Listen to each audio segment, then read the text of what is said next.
মহসিন রশিদ সাহেব উনি জুলাই বিপ্লবের সময়,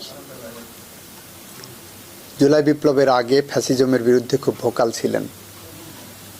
ওনার পিটিশনেও এটা কথা বলেছেন যে কোন প্রেক্ষাপটে জুলাই বিপ্লব হয়েছে এবং কোন প্রেক্ষাপটে রাষ্ট্রপতি ইন্টারিম গভর্নমেন্ট ফর্ম করতে বাধ্য হয়েছেন। সুতরাং মহসিন রশিদ সাহেব যেটা বলেছেন তার সাথে প্রেয়ার যেটা আছে আর পাবলিক পারসেপশন যেটা, তিনটার মধ্যে একটা বড় গ্যাপ আছে।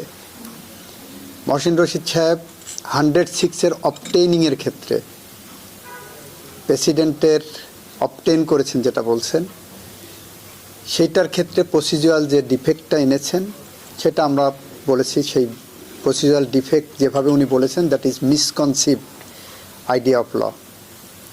সেকেন্ড প্রেয়ারেও আমরা বলেছি যে উনি নিজে সিনিয়র অ্যাডভোকেট, উনি জানেন supreme court can not direct